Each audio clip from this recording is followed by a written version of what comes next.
Distinguidos amigos de la revista CERNOT, en esta ocasión nos dirigimos a ustedes con la intención de dialogar las ideas jurídicas que le vamos a plantear en relación al caso Yexce en Santo Domingo, ocurrido el 8 de abril del presente año 2025. Antes que nada, que nos llega a nuestra memoria los años de docencia que impartimos justamente en esta materia, en el que nosotros analizábamos acontecimientos siniestros ocurridos en cualquier parte del mundo y pasábamos el semestre comparando las ocurrencias que allí pudieron haber pasado con las clases que íbamos impartiendo. Recordamos el caso del crucero Costa Concordia en Italia, donde fallecieron 32 personas. Y fue muy famoso en la noticia de la época porque el capitán con su tripulación se lanzó al mar, llegó a la costa y dejó varado el crucero. En ese crucero iba una dominicana y su hija, una señora, que gracias a Dios no perecieron, pero 32 personas sí. En ese proceso, luego de ser analizado y ser de verdad juzgado, el capitán, junto a su tripulación, está purgando la pena desde el 2013 por 16 años de cárcel, por una especie de homicidio involuntario, como aquí se conoce. Bueno, también recordamos el caso de la Plaza Rana en Asia, una plaza de 8 pisos que se desplomó y fallecieron 1.132 personas. Los dueños fueron condenados junto a 37 personas más por fallas en la construcción. Se le ocurrió colocar en varios pisos unas maquinarias para hacer ropa que tenían vibraciones y bueno, se desplomó todo aquello. Y bueno, luego el accidente de Puerto Plata, donde una azafata dominicana pereció 5 minutos después de despegar del Aeropuerto Internacional de Puerto Plata. Y también analizamos el tema de las Torres Gemelas, el tema de un incendio que ocurrió en Santo Domingo en una tienda, donde se incendia la tienda y luego explota. Todo eso lo analizábamos y bueno, desde el punto de vista técnico, íbamos comparando las herramientas que nosotros teníamos como las leyes dominicanas si eso hubiese ocurrido aquí. Cuando ocurre la tragedia del Jet-Set, ya yo no imparto docencia, pero comienzo a analizar todo aquello. Lo que le confieso no es lo mismo analizar un hecho fuera del país, lejos, que analizar un hecho que nos da en los pies, que nos toca a nosotros. Porque ahí pudo morir gente, pudo fallecer gente, familia, amigos. En mi caso, conocí a 2 personas de San Cristóbal que eran empresarios, una pareja de esposos, muy emprendedores. Yo le hice unos trabajos de compañía ya hace varios años, y cuando supe la noticia que ellos estaban allí, que no aparecían, y como finalmente fallecieron, pues para mí fue de mucho dolor, y ya siento como que tengo allí, además del cantante Rubí Pérez y de todas las personalidades que allí murieron, en todos los niveles, desde los camareros hasta los empresarios, pues tengo allí unos deudos que para mí me toca muy sensible, porque conocí a esas personas, es muy emprendedora, empresario de mucha importancia en su pueblo. Pues bien, todo esto parte de las aulas y me lleva a mí a la siguiente reflexión y a dedicarle incluso estas breves reflexiones, si se quiere jurídica, al doctor Fabio Guzmán Ariza, que fue mi maestro en obligaciones, derechos de obligaciones, cuando estudiaba en las universidades, porque él nos enseñó a pensar en estos casos. Hoy, casi 30 años después, públicamente se lo agradezco. ¿Qué hacía de especial el doctor don Fabio Guzmán Ariza con nosotros como estudiantes?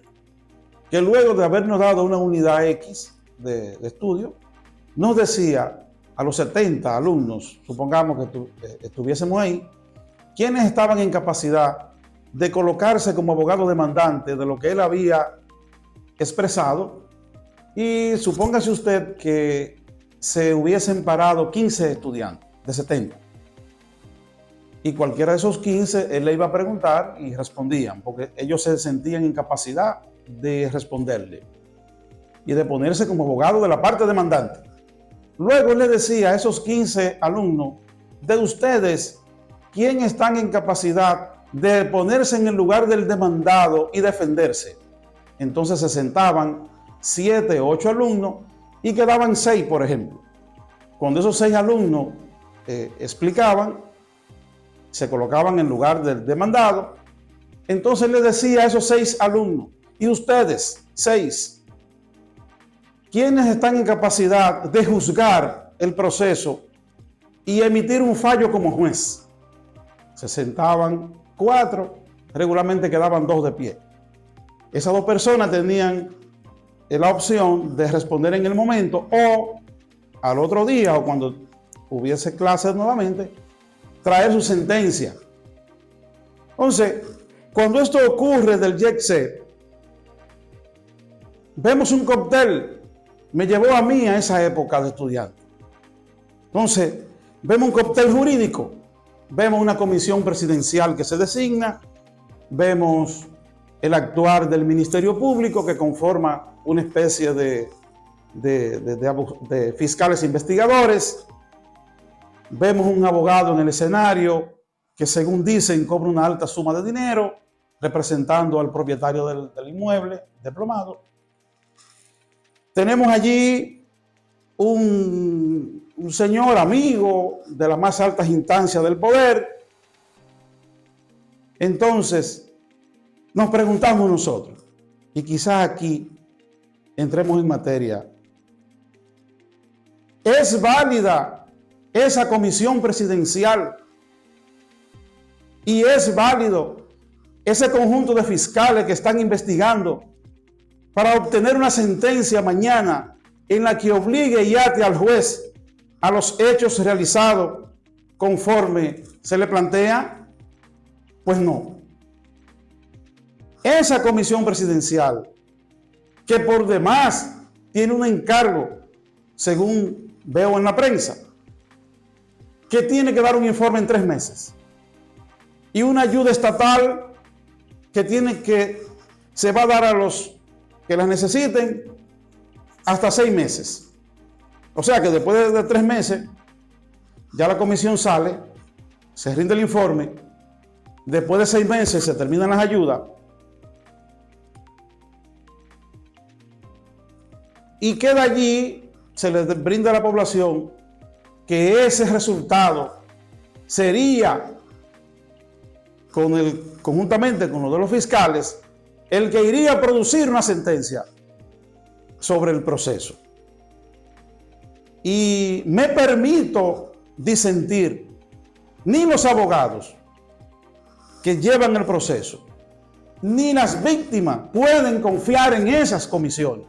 No es esas comisiones, ni de fiscales en el plano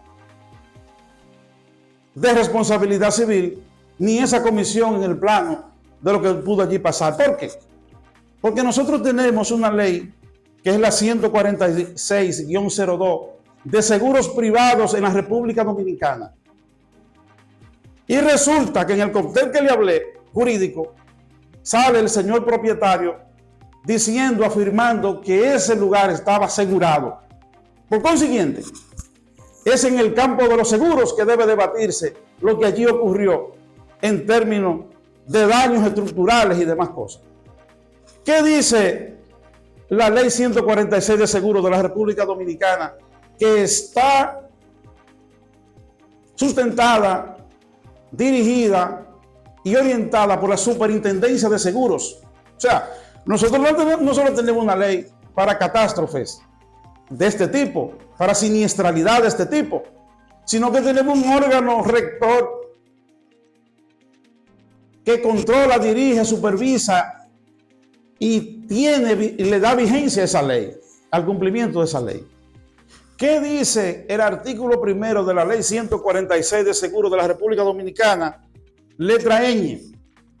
Define al ajustador de seguros como la persona física o jurídica debidamente autorizada por la Superintendencia de Seguros, que se encargará de investigar y determinar las causas de los siniestros.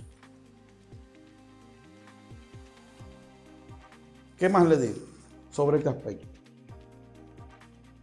Que también la ley, en caso que se necesite un ajustador o un equipo de ajustadores internacional, también lo contempla. Y dice, el mismo artículo primero de la ley 146, ajustador de seguros extranjeros aceptado, toda persona autorizada como tal en su país de origen, que se dedique a las actividades descritas en el literal precedente, previa autorización de la Superintendencia de Seguros.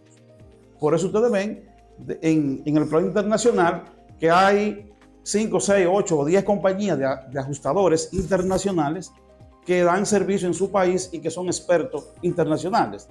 Para Latinoamérica tenemos 3 que se las vamos a dejar en pantalla, que son las que a nuestro juicio pudieran ser útiles en este proceso debido a que si bien el siniestro que ocurrió excede nuestra experiencia de alguna manera en hechos similares, bueno, pues entonces tenemos empresas, ajustadores, que avalados por la Superintendencia de Seguros pueden perfectamente acoplarse con los ajustadores nacionales y emprender un verdadero informe sobre el mismo.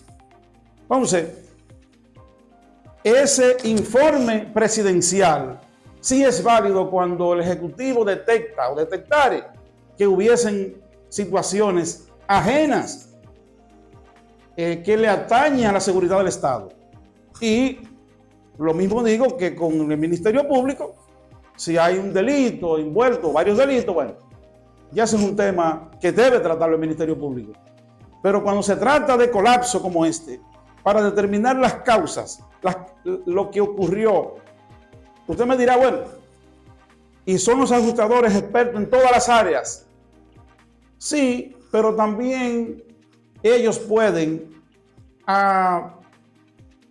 llamar profesionales y hacer equipos multidisciplinarios y lo integran a su investigación. Y créanme, nacional e internacionalmente, hay experiencia suficiente. Porque, ¿qué es lo que ocurre? Si nosotros vamos a los tribunales y no es con un informe de un ajustador dominicano o extranjero o combinado a la vez, que sería lo ideal, ¿qué puede ocurrir? O va a ocurrir el desplome del sector asegurativo en el país. Y esto no es un relajo. Nosotros tenemos cultura asegurativa y eso se lo debemos al dictador Rafael Leónidas Trujillo, quien a través de los bancos internacionales, cuando aquí no había ley de seguro, permitió que conjuntamente con la banca entrara el seguro. Y luego se hicieron leyes independientes y nació allí la San Rafael y otras compañías de seguro. De manera que nosotros somos privilegiados en el país, que prácticamente nuestra población compra seguro, tiene seguro, por ese seguro está sustentado con una reaseguradora. Y yo le pongo el siguiente ejemplo para que se entienda rápido, sobre todo los que no son abogados. Las bancas que juegan las loterías, esas banquitas venden palé y venden caraquita, no sé qué cosa. Pero ellos no son los que pagan el premio.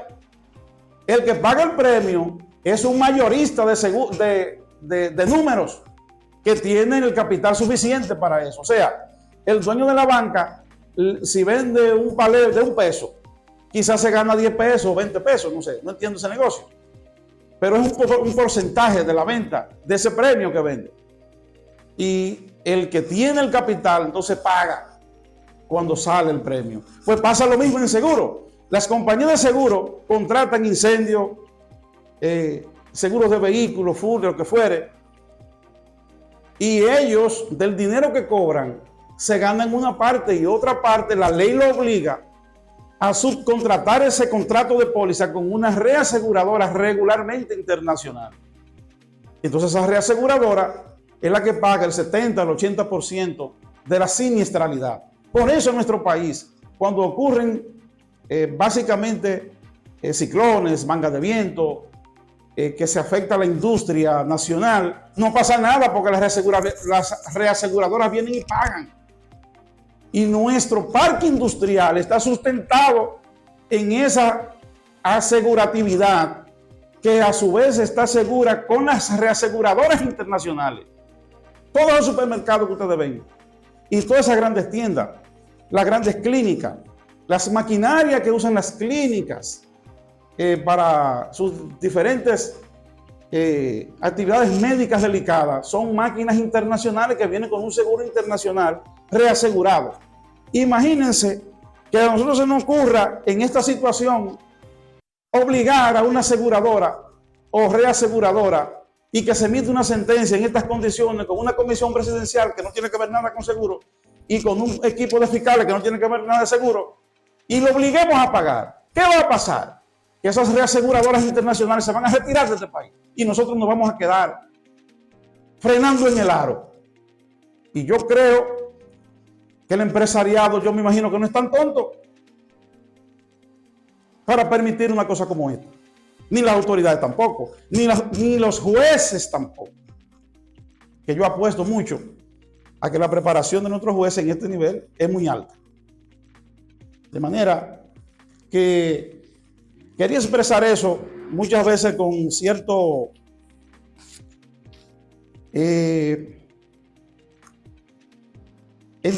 digamos énfasis, porque a todo esto nos ha causado un dolor muy grande. Yo quería en este aspecto de la siniestralidad decir lo siguiente. Nosotros debemos sacar de este acontecimiento muchas cosas para que pueden ser corregidas para que esto no se repita. Dentro de ellas hay algo que queremos llamar la atención, que es una especialidad que en nuestro país no existe, que se llama la ingeniería de riesgos.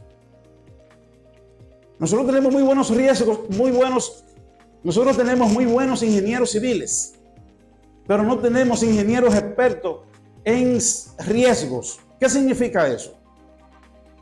que en un país organizado, cuando se hace, por ejemplo, una plataforma petrolera, o se va a hacer una mina de oro, se va a excavar una mina de oro, o se va a hacer una construcción grande, o se va a hacer una torre, luego que el ingeniero civil termina sus cálculos, etcétera, eso pasa a un ingeniero en riesgos que va a diseñar diferentes escenarios de crisis, de colapsos, y él lo va a prever en el plan. Salida de emergencia, extintores, etcétera. Y esos ingenieros en riesgos están especializados en países extranjeros. Nosotros pudiéramos, las universidades, sobre todo llamo aquí la atención a la Asociación de Rectores de las Universidades, a que esto pudiera ser parte del pensum conjuntamente con la ingeniería civil, o en la ingeniería civil, o hacer una especialidad en la ingeniería civil, ingeniería en riesgos. Yo recuerdo cuando el avión que coge 800 personas, que después que está hecho, el problema son los aeropuertos, que ahora no hay donde aterrizarlo. Lo primero que hicieron fue llenarlo de 800 personas y evacuarlo como si fuera de emergencia. Esa es la labor del ingeniero en riesgos. El ingeniero en riesgos no solo trabaja cuando hay un siniestro, sino que trabaja antes y durante, porque cuando hay que darle mantenimiento a las estructuras, el ingeniero de riesgos sabe lo que hay que aplicarle, cada qué tiempo hay que aplicarle, etc. Y por ahí mismo pudiéramos nosotros hacer un manual, ustedes los legisladores, un manual de cumplimiento para revisión de estructuras privadas que no lo tenemos. Esa es la verdad.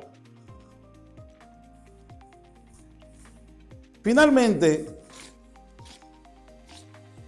nosotros nos pidieron además una especie de opinión, como si nosotros fuéramos a hablarle al propietario del YECSE. Yo tengo para decirle que yo en su lugar, lo primero que debo decirle, lo que yo pienso y la revista piensa, es que su condena es inminente. De 2 a 5 años usted será condenado penalmente, probablemente. Pero yo pienso que sí. Y una gran suma indemnizatoria, que yo le sugeriría como abogado, ya que usted tiene, al parecer, según dicen, la cercanía con personas de muy alta decisiones en la política y que tienes allí muy buenos amigos, primero dejar tranquilo al amigo, a los amigos, y decirle a su amigo: no coja este problema para ti, yo soy el responsable, yo voy a pagar. Facilitar eso.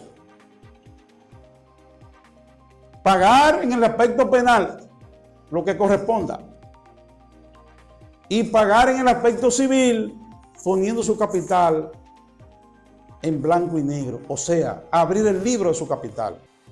Si usted abre el libro de su capital, mire, mi capital es este, y yo no tengo problema, porque aparte tengo la suerte que en este país no hay cúmulo de pena, etcétera, etcétera.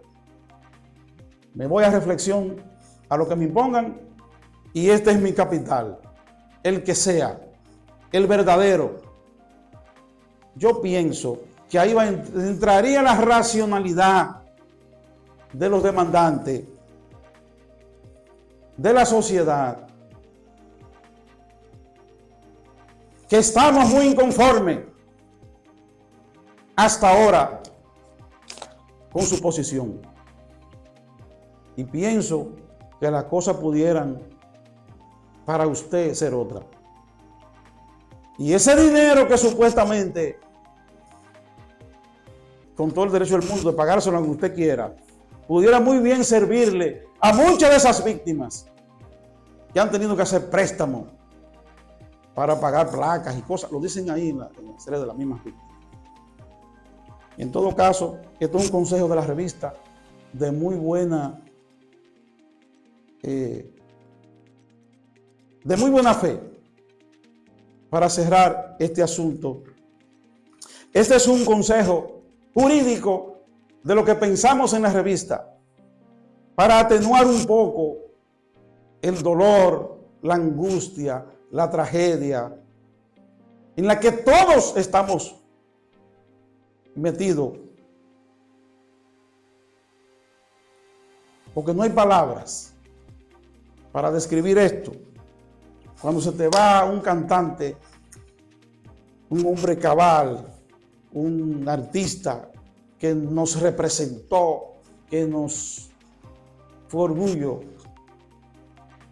para nosotros como país, que él estuviese siempre la dignidad, el decoro de tener a su patria siempre presente en sus presentaciones cuando salía del país, es don Ruby Pérez. Y orar para que a todos se nos calme un poco la angustia que tenemos en este proceso. Esto es todo. Gracias por tener la amabilidad de escucharme y tener la amabilidad de suscribirse a esta humilde revista. Muchas gracias.